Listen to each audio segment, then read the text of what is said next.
15 अगस्त 1947 को भारत सैकड़ों साल की गुलामी से मुक्त हुआ।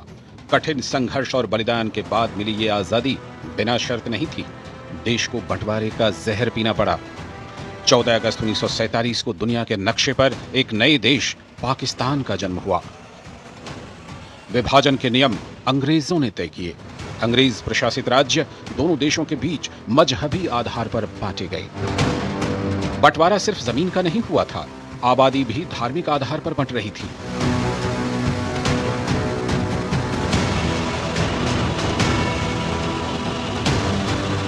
देश सांप्रदायिकता की आग में जल रहा था, लेकिन असली मसला देशी रियासतों का था।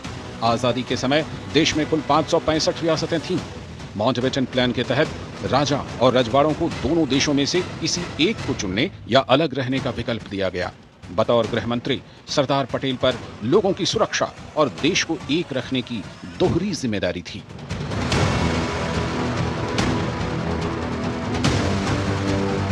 कई रजवाड़े भारत में विलय के लिए आसानी से तैयार हो गए, लेकिन कई ऐसे भी थे जो स्वतंत्र रहने का ख्वाब देख रहे थे। सरदार पटेल ने राजाओं और नवाबों से देशभक्ति की भावना दिखाने का आह्वान किया।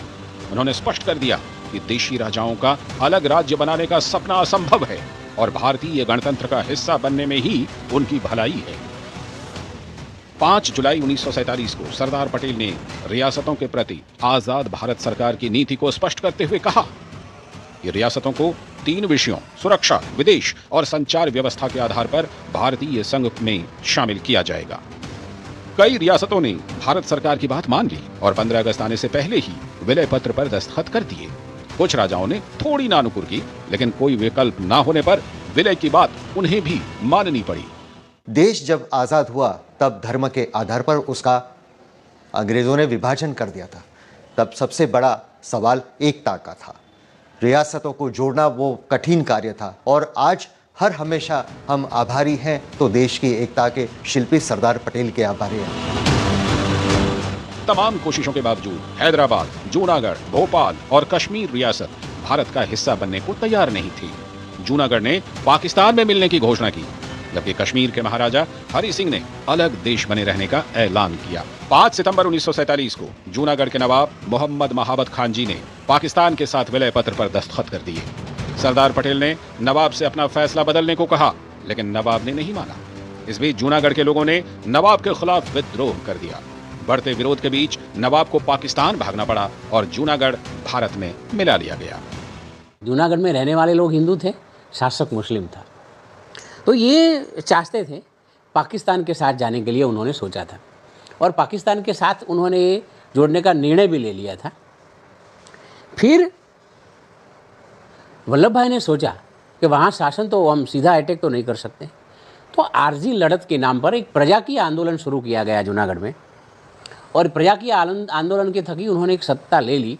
तब जूनागढ़ का जो नवाब था उन्होंने पाकिस्तान में जुड़ाने का निर्णय कर लिया था, तो वो जूनागढ़ भाग गया अपने कुत्ते के साथ, अपनी जवेरात के साथ, अपने पैसों के साथ भाग गया और जूनागढ़ का कब्जा भारत सरकार ने ले लिया। इधर निजाम ने हैदराबाद को आजाद देश घोषित कर दिया। भारत ने निजाम से अपना फैसला बदलने की अपील की, लेकिन निजाम भी नहीं माना। इस बीच हैदराबाद में सांप्रदायिक दंगे शुरू हो गए। भारत ने हैदराबाद में सेना भेजने का फैसला किया। 13 सितंबर 1948 को भारत और हैदराबाद के बीच लड़ाई शुरू हुई और 18 सितंबर को निजाम की सेना ने आत्मसमर्पण कर दिया।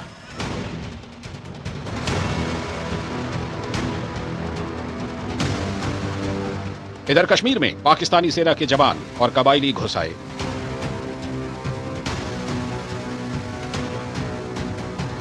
महाराजा हरि सिंह ने भारत से मदद मांगी। भारत ने विलय पत्र पर दस्तखत किए बिना मदद भेजने से इनकार कर दिया। आखिरकार 26 अक्टूबर 1947 को महाराजा ने विलय के कागजात पर दस्तखत कर दिए।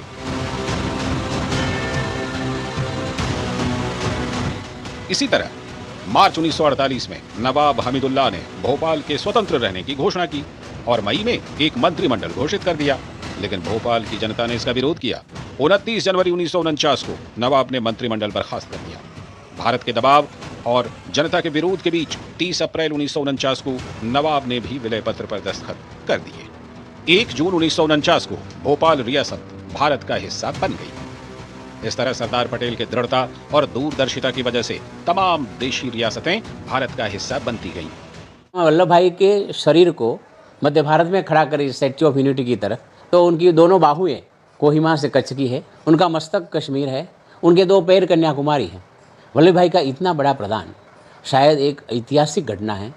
इतिहास में ऐसी घटना कभी बनी ही नहीं है, इसीलिए हम उनको लौह पुरुष भी कहते हैं, आर्किटेक्ट ऑफ इंडिया भी कहते हैं। देश की एकता अखंडता को मजबूत करने और मौजूदा स्वरूप तैयार करने में सरदार पटेल ने जो महत्वपूर्ण भूमिका निभाई उसे देश कभी नहीं भूल सकता। सरदार पटेल अगर ना होते तो भारत का मानचित्र वैसा ना होता जैसा आज है। किसानों के प्रति अंग्रेजों की नीति के खिलाफ उन्होंने खेड़ा और बारडोली सत्याग्रह का नेतृत्व किया। उनके सफल नेतृत्व ने न केवल अंग्रेज प्रशासन को झुकने पर मजबूर कर दिया, बल्कि पटेल को देश का सरदार और एक बड़े जननेता के रूप में भी स्थापित कर दिया।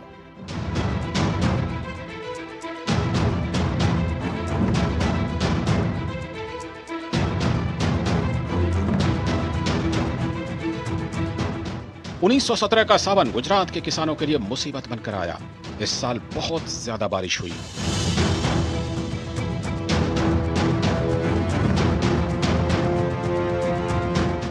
लगातार बारिश से बाढ़ के हालात बेकाबू होते चले गए। खेतों में पानी जमा हो जाने से किसानों की फसलें बर्बाद हो गई। खेड़ा जिले के आसपास खाद्यान्न और पशुओं के चारे की भारी दिक्कत हो गई। इंसान और जानवरों के लिए भूखमरी के हालात बन गए।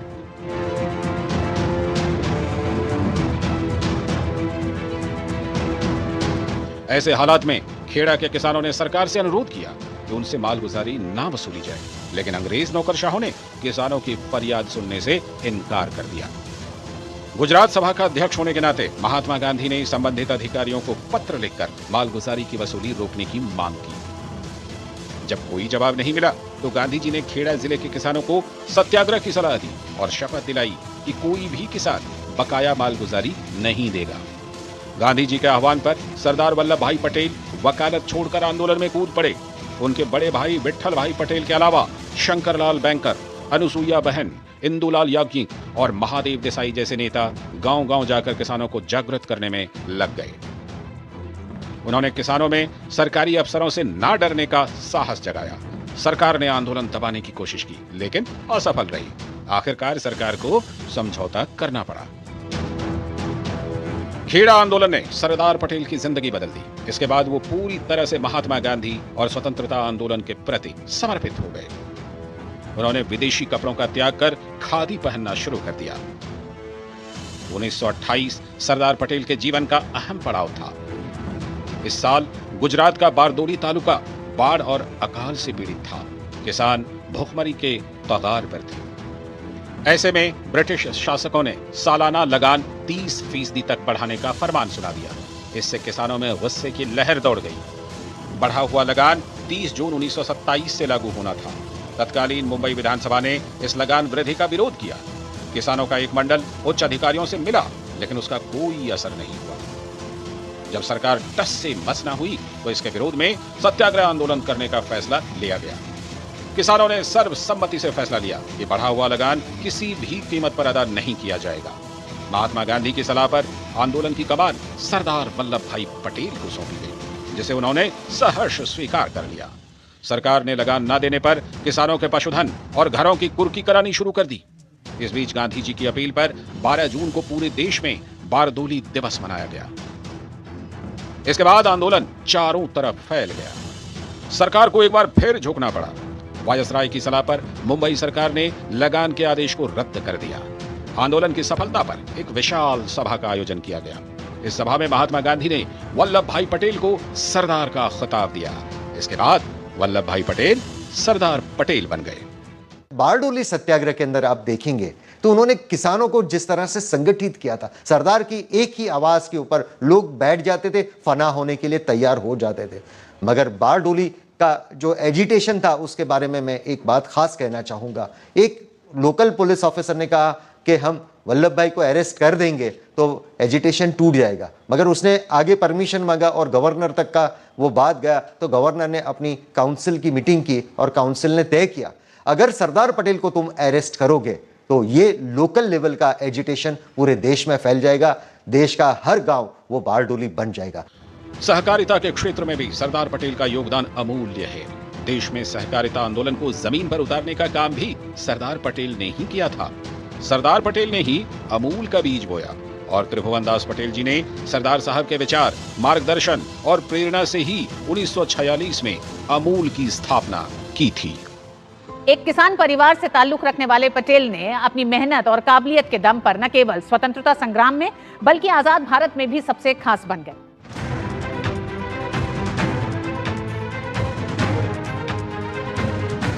बात 1917 की है, जब सरदार पटेल ने अहमदाबाद में सफाई कमिश्नर का चुनाव जीता।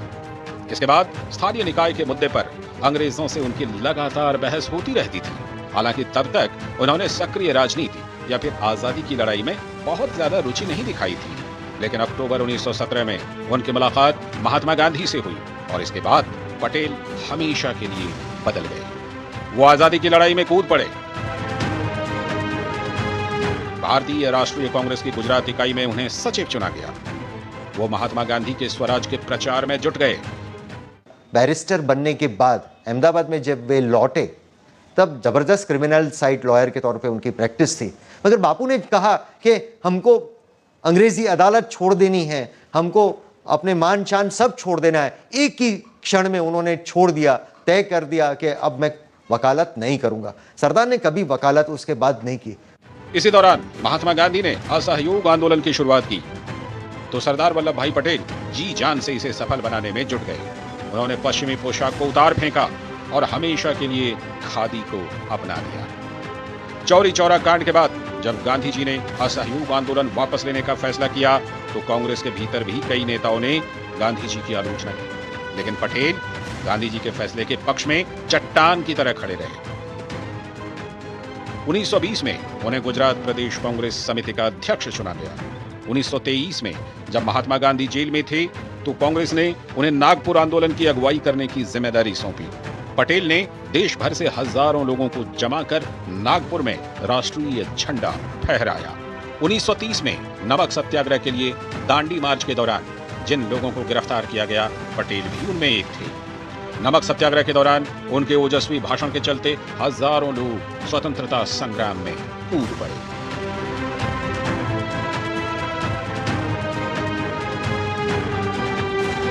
उन्नीस 1931 में गांधी इरविन समझौते के बाद पटेल जेल से बाहर निकले। उसी साल सरदार वल्लभ भाई पटेल को कराची अधिवेशन में कांग्रेस का अध्यक्ष चुना गया।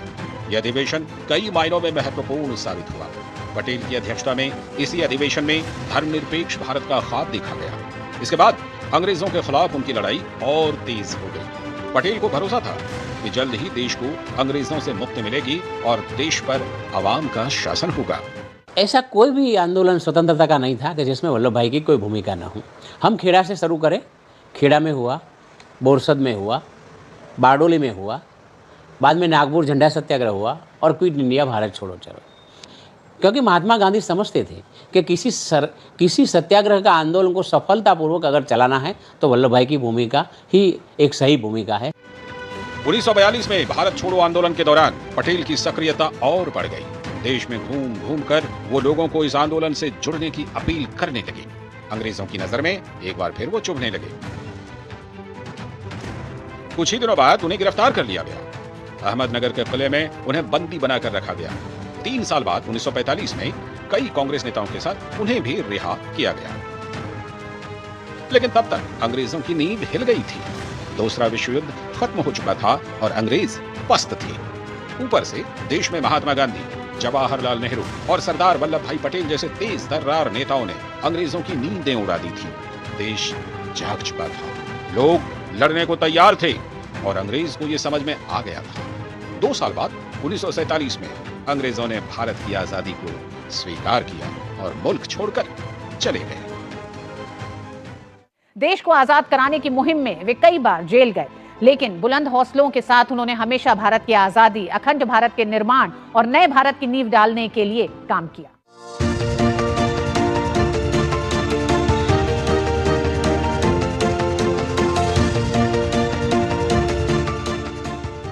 लौह पुरुष सरदार पटेल का जन्म 31 अक्टूबर 1875 को गुजरात के खेड़ा जिले के नाडियाड में उनके ननिहाल में हुआ।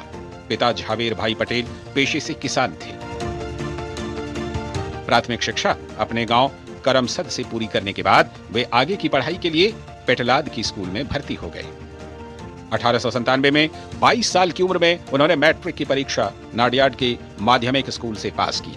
इसके बाद उन्होंने वकालत की पढ़ाई की और गोधरा में वकालत शुरू कर दी। 1902 में वो बोरसद में वकालत करने लगे। वहां वे फौजदारी मुकदमे में काफी कामयाब हुए, जिसके कारण उनकी अच्छी खासी शोहरत हो गई। 1893 में 18 साल की उम्र में उनका विवाह झावेर बाई से हो गया। बैरिस्टर की पढ़ाई के बाद वल्लभ भाई पटेल जुलाई 1910 में इंग्लैंड चले गए। वहां मिडिल टेम्पल में लॉ की पढ़ाई में कॉलेज में टॉप किया। 1913 में पटेल भारत वापस लौट आए और जल्द ही देश के नामचीन क्रिमिनल लॉयर बन गए। वल्लभ भाई ने सबसे पहले अपने स्थानीय क्षेत्रों में शराब, छुआछूत और नारियों पर अत्याचार के खिलाफ लड़ाई लड़ी। सामाजिक कुरिवाज थे। एक अस्पृश्यता की बात उन्होंने कही, हम कैसे लड़ सकेंगे, हम हमारे ही भाई को अस्पृश्य मानेंगे तो हम कैसे लड़ सकेंगे। उन्होंने शराबबंदी की बात की, अगर हम शराब पिएंगे तो हम कैसे हमारा कल्याण, आज़ादी मिलने पर भी हम नहीं कर सकेंगे। उन्हें मद्रास में, तमिलनाडु में जाके द्रविड़ ब्राह्मण और अब्राह्मण की बात की। उन्होंने मृत्यु के बाद भोजन का भी, अपने पिता की मृत्यु का हुआ तो भी उन्होंने भोजन का बहिष्कार किया कि मैं नहीं मानता हूँ। जो वल्लभ भाई जिस विभाग में से गुजरात में थे, आते खेड़ा में, पैठण और देश का लड़कों के लिए पैसा देना पड़ता लड़की वालों को, तो उनका भी उन लोगों ने विरोध किया और उनका बहिष्कार किया।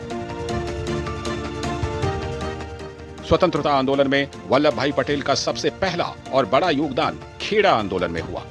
यह सरदार पटेल की पहली बड़ी सफलता थी।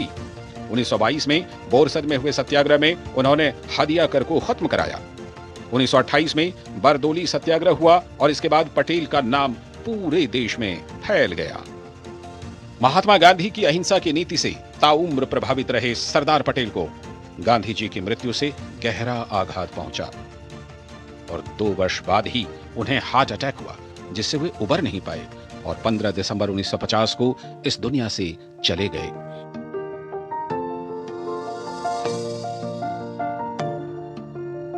उन्नीस 1991 में सरदार वल्लभ भाई पटेल को मरणोपरांत भारत रत्न से नवाजा गया।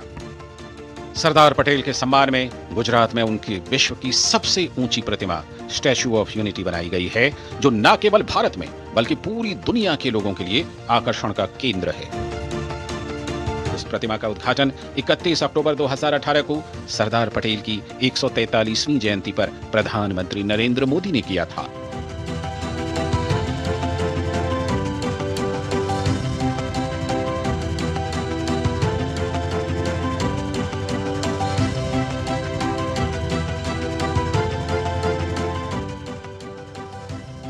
एक 182 मीटर ऊंची दुनिया की सबसे ऊंची प्रतिमा की ऊंचाई न्यूयॉर्क की स्टैच्यू ऑफ लिबर्टी से करीब 2 गुनी है और रियो डी जेनेरियो की क्राइस्ट द रिडीमर की प्रतिमा से करीब 5 गुना ऊंची है। जनवरी 2020 में इसे शंघाई सहयोग संगठन के 8 अजूबों में शामिल किया गया था।